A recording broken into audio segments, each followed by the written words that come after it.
Good morning and welcome along and all. Welcome to today's webinar. Thank you for joining the Adbri webinar today. My name is Matt Holdstock and I'm one of the Adbri enologists, and I'm going to be your webinar host for this morning. Before we start, I'd just like to say, in the spirit of reconciliation, the Adbri acknowledges the traditional custodians of country throughout Australia and their connections to land, sea and community. We pay our respect to their elders, past and present, and extend that respect to all Aboriginal and Torres Strait Islander peoples today. So in this session, we will take a look at the use of foliar vineyard sprays to increase the concentration of tropical thiols in wines, with a webinar titled Influencing Tropical Thiol Concentration in White Wine. Before we jump in and make a start, just a couple of quick reminders to anyone who's new to the Adbri webinar program. If you'd like to provide a comment or ask a question throughout, please click on the Q&A button on the Zoom toolbar, type in your question and click send to send it through. We will hold a Q&A session at the end of the presentation, but feel free to send in your questions at any stage throughout. Also, a reminder that this session is being recorded and that you'll be emailed a link to view the recording on Adbri's YouTube channel. This will come through tomorrow sometime. So for anyone who's just joined, welcome to today's webinar. The topic is influencing tropical thiol concentration in white wine. And it is a great pleasure to welcome Mark Solomon from the Australian Wine Research Institute. Mark's been employed at Adbri since 2008, and he started in the Trace Analytical Laboratory. He's later moved into research on wine flavour and has collaborated on a range of projects with other research teams and Metatomolons, South Australia. Mark has a strong focus on method development, sample analysis and instrument maintenance, and most recently he's been involved in the developing industry-relevant practices for foliar spraying to boost tropical flavours in wine. So Mark, if you're ready to make a start, I will hand over control to you. Yeah, no worries. Thanks, Matt. Thanks everyone for joining in. So this work was carried out by myself and one of my colleagues, Josh Hickson. It's been a 4-year project, and it's based on some of the studies that came out of France in the early 2000s. Now they were focused on Sauvignon Blanc and looking at boosting the tropical thiol character in Sauvignon Blanc by using foliar sprays as a way to apply nitrogen to the vines as an alternative to soil-based fertilizers. So we applied this technique to Chardonnay and Shiraz, being a bit more relevant to the Australian wine industry, and also to see if we could boost the tropical thiol flavours, and also to see if these alterations could be carried out in the vineyard rather than just solely in the winery through yeast selection. So I said, most of our focus was on Chardonnay. We weren't trying to make a tropical Shiraz, but we wanted to show that these reactions the same reactions could carry out in a red variety. Now, for the first 3 years of this project, which started in 2018, were carried out in the Precursor research vineyard in Nurayutpa. And the 4th year, we used as a bit of a scale up to an industry size in the hope of using it as an adoption tool. And that was carried out in Woodside with Simon Tolley's vineyard. So just a brief bit of background on the compounds that I'll be talking about. So if you can imagine the aroma and flavour of Sauvignon Blanc, the grapefruit, passion fruit, tropical kind of flavours and aromas, kind of get the idea of the compounds or that we're trying to increase in our work. So the 2 main compounds we were looking at, I'll just use our abbreviations today, are 3SH and 3SHA. So 3SH is kind of attributed to grapefruit aromas, 3SHA on more of that passion fruit spectrum, but it can get a bit sweaty and unpleasant at higher concentrations. And you can see their perception thresholds are really quite low, so they're very potent compounds, so you don't need a great increase in concentration to have a sensorial effect. Now, these compounds were previously known as 3MH and 3MHA, but there's been a bit of a change in the naming convention. So they're now referred to as 3SH and 3SHA, and I'll refer to them as that throughout the presentation. So the thiol 3SH is mainly bound to 2 sulfur-containing compounds in the grapes. That's glutathione and also cysteine. So cysteine's a sulfur-containing amino acid, and glutathione's a sulfur-containing tripeptide. They're mainly found in the grape skin. During fermentation, the yeast then can convert the bound form of 3SH into the free form, which has its grapefruit aroma. The precursors typically don't have any aroma.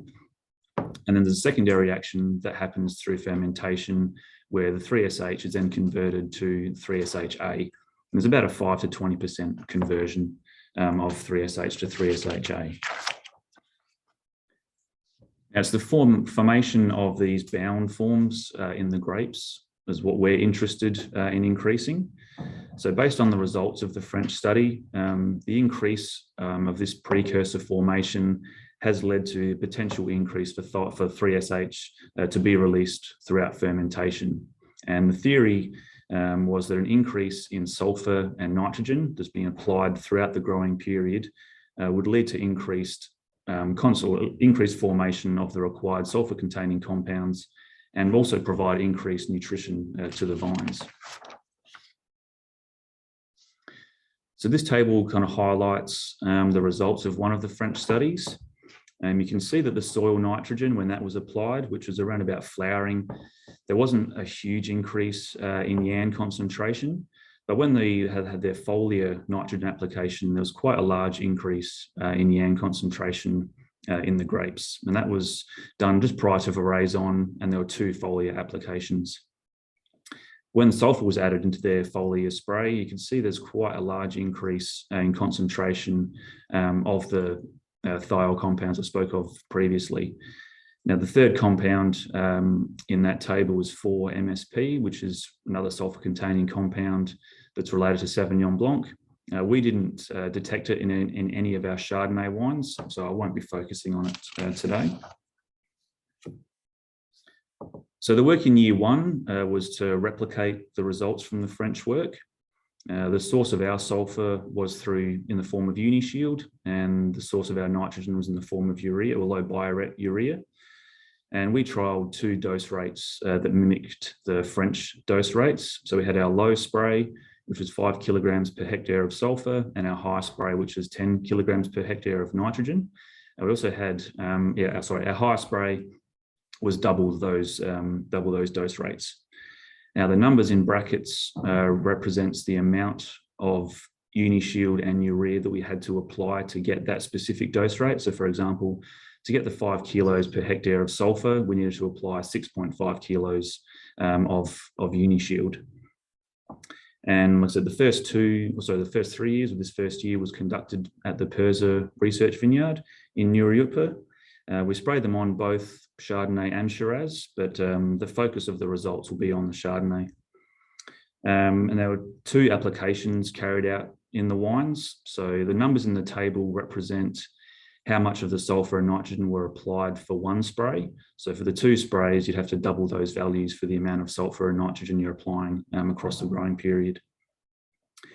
So after harvest, we had 30-litre ferments. We were hoping for a little bit, around about 50-litre ferments, but there was a low yield in 2018.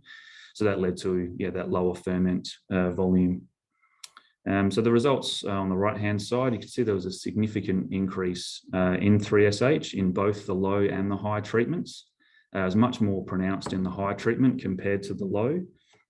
And we also saw a significant increase in organic nitrogen grape concentration in the high treatment as well. It's about 26% increase in YAN and also alpha amino nitrogen. Now, the increase wasn't significant in the low, but it was still about a 5% increase. So definitely had some encouraging results. In the high treatment, we definitely did see some sulfur burn on the leaves from the sulfur application. So that was something to consider moving into year 2. So the wines that we made in 2018 were analysed by the AWRI's external sensory panel, and they noted increases in passion fruit and grapefruit across the sets, with significant increases in the high treatment. And this matched up with the trend that we saw with 3SH having a significant increase in concentration for that high treatment. Now, when Josh and I tasted and smelt these wines, they kind of were drifting into that sweaty kind of cat pee aroma, and were kind of becoming borderline unpleasant. So we took that into consideration as well for the next lot of wines that we made in the following vintage. So in year 2, we were looking at replicating the results of year 1, so confirming the vineyard effect of the foliar application. So due to the sulfur burn that we saw on the foliage, and also that sweaty cat pee kind of descriptors from the sensory, we still did do the high application, but I'll probably focus more on the low application side of things. And there are also considerations around the dose rate of sulfur, as well as it relates to toxicity in the vineyard. At 5 kilos per hectare, you're looking in the highest kind of tier for sulfur toxicity for beneficial species. So definitely something to keep in mind when applying sulfur. Results did confirm that the application of the sulfur and the nitrogen increased the production of sulfur-containing thiol precursors in the vineyard. And that did in turn lead to high production of 3SH and in turn 3SHA in the wines. And we also did see an increase in YAN and alpha amino nitrogen. Again, it was about a 10% increase in our low treated grapes. But we also conducted several small scale experiments throughout that year as well, just to investigate and highlight the effect that each of the compounds were having individually and also in combination. So each of the small scale experiments, they were carried out over 3 vines, just across one panel. And we're looking at adjusting the ratio of sulfur and nitrogen to optimize that thiol production. So these were 100 ml ferments that we just carried out in the lab. Now I won't go through the results of everything that we went through. I'll just briefly highlight the differences between all the experiments, and then what the overall effect was on the adjustment of the sulfur and nitrogen dose.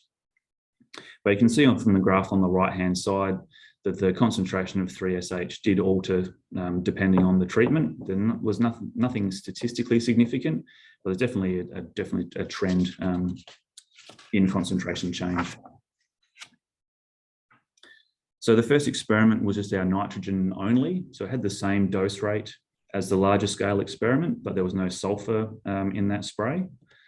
The second experiment was our sulfur only treatment. So again, the same dose rate as the larger experiment, but no nitrogen added to the spray. We had the same ratio of sulfur and nitrogen as our large scale experiment, just to keep things a bit more of a control spray. We also had a time offset application, had the same dose rate as our low 2-to-1 experiment. But in this case, the first spray of this treatment was conducted 3 weeks after veraison rather than at veraison as in the previous experiments. And this was to investigate what the effect of the foliar sprays were if they were applied later in the growing period. Our fifth experiment, we halved the amount of nitrogen in the spray, so they were at a 1-to-1 ratio. And in our last experiment, we halved the amount of sulfur. So it's kind of a 4-to-1 ratio of nitrogen to sulfur. And so here are the overall effects. So starting on the left-hand side with the adjustment of sulfur dose rate, you can see that there wasn't a significant increase in thiol production when the amount of sulfur was halved to 2.5 kilos per hectare. And you only start to see that significant increase when you're up around the 5 kilo per hectare dose rate, which we had in the previous vintages. And the dose rate of the nitrogen didn't affect the thiol or 3SH production in the wines made from the small scale experiment.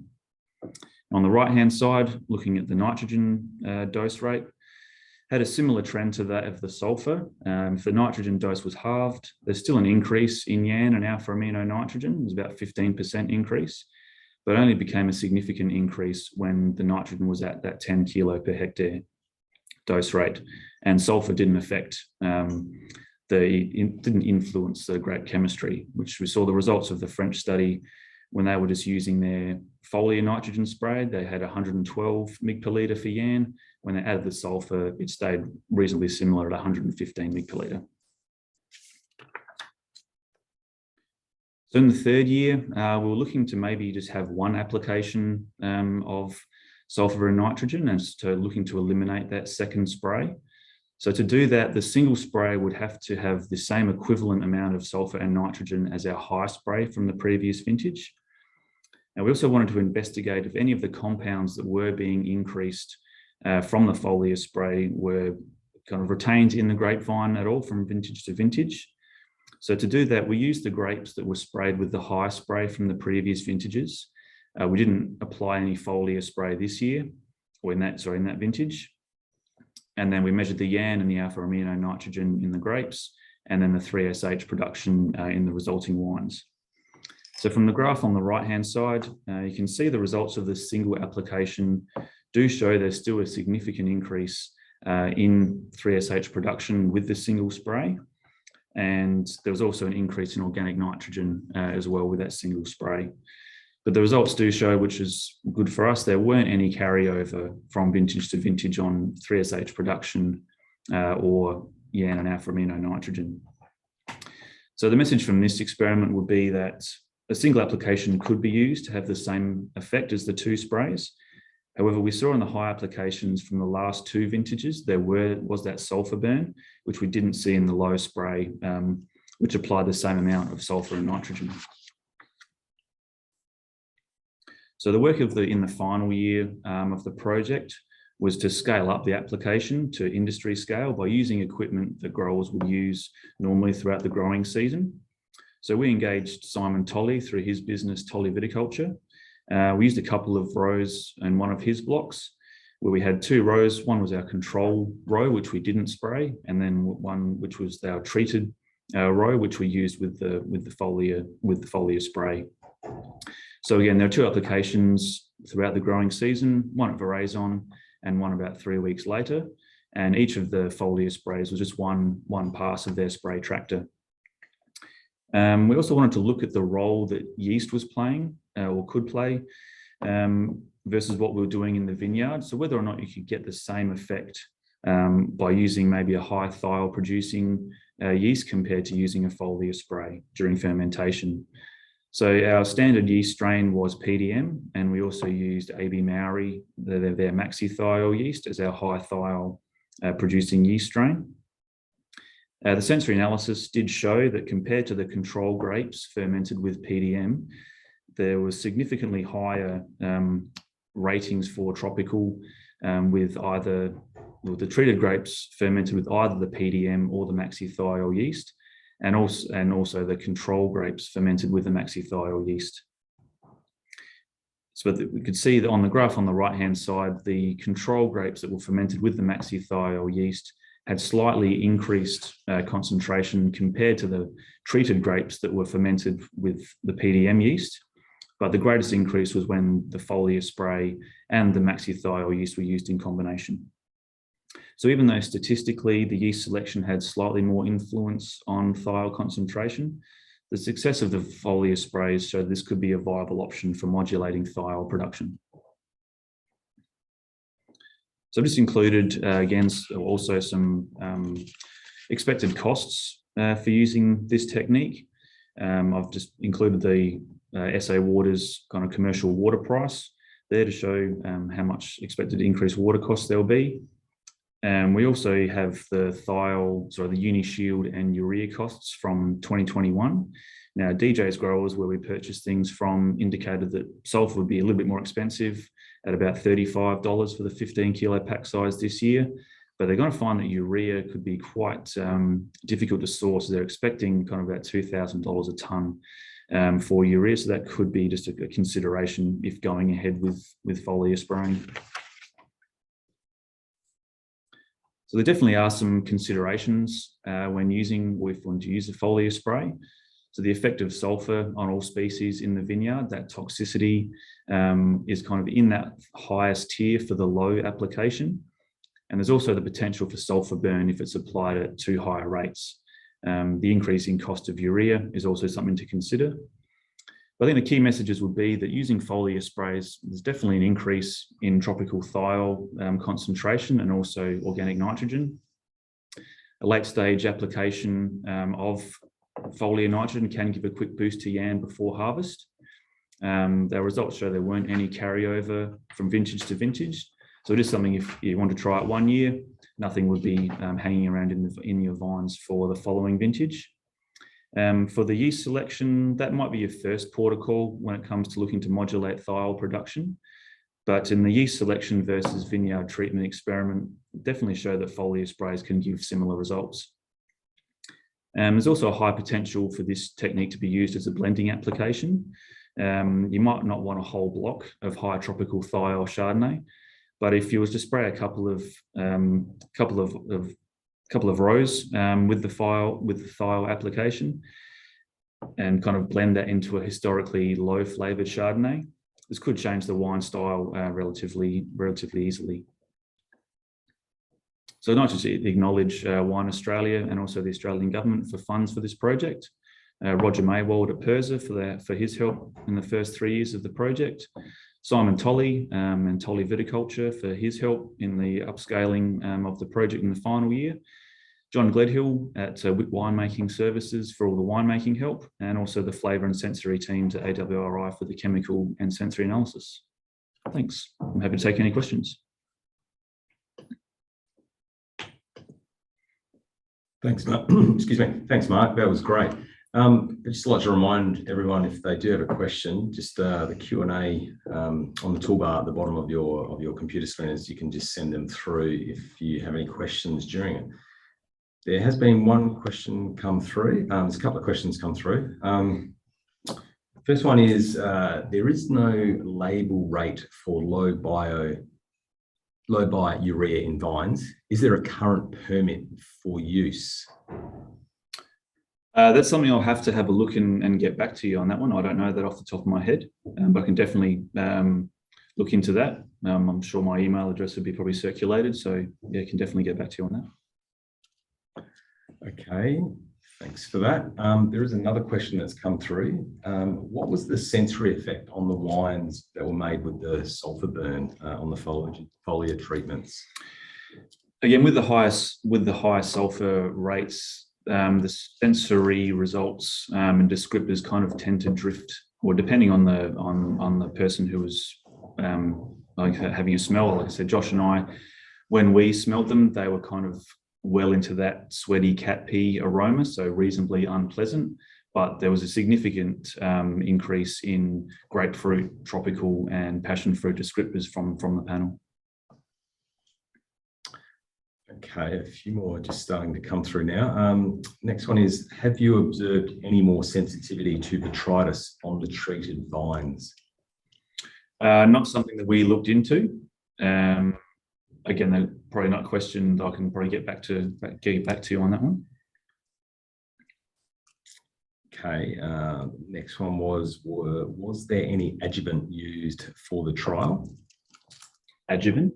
Adjuvant, a wetting agent. We dissolved up in our spray packs just the urea and the wettable sulfur, and kind of kept that as is. The sulfur wasn't dissolvable, just stayed as a suspension in solution. So we just kept that kind of as agitated as possible as we were spraying our applications. Okay, there's a couple more come through. If you have high YAN, does sulfur addition increase the thiols? Yes, it does. Yeah, so the slide that kind of went back to the French study with high YAN, just adding in that sulfur, that was the main driver of the increase in thiol production. Okay, keep the questions coming. That's good. Was there any different in fermentation nutrition, for example, extra nitrogen required for the different treatments? I don't think so. I'll check with John, but I believe that having the foliar spray kind of reduced the need for any additional or any additions during fermentation. I'll check with John on that. Okay, there's another botrytis one. In high botrytis risk areas, would you drop this from veraison on, or if botrytis is already present?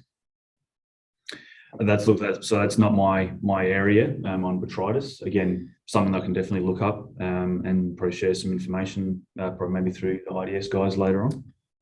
Yep, we can probably follow up on that one and help out with that one.